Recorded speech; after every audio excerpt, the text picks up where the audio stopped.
May ipapakita ako sa inyo na galing kagabi sa Istraha. Tingnan nyo naman, dito dinala yung kardero na malaking laman.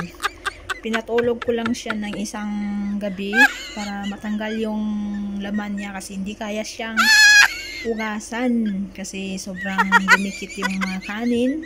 Kasi anong oras na dumating yung amo ko, mga 11 na. Tapos pag pinainit ko na mainit ang tubig yun, hindi pa rin kaya. Kaya ginawa ko, nilagyan ko na lang siya ng tubig para sabi ko pinagkabukasan lalambot na siya. Ganito po yung mangyayari. Kaya tingnan nyo na po yung nangyayari. Tingnan natin kasi ngayon ko palang bubuksan to.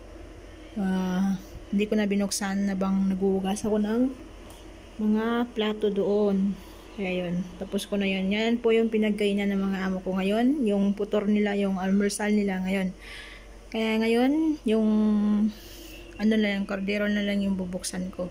Tingnan natin kung ano yung nangyari.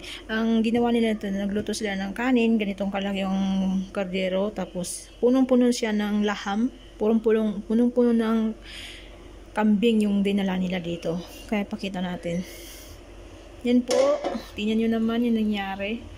Yan, pinatulog ko na po yung isang gabi Isang gabi na lang yan. Kasi dumikit kasi masyado yung laman ng kardero, yung kanin ba. Tingnan naman, umitim siya.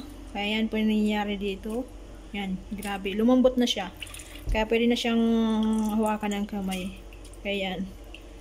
Yan. Yan po yung nangyayari. Grabe yung nangyayari dito sa pagluluto nila. Kaya yan. Yan, umitim, sobrang ngitim na yung kanin.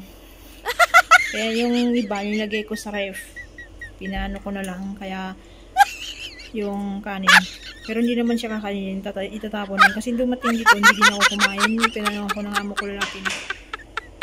Kumain na ba?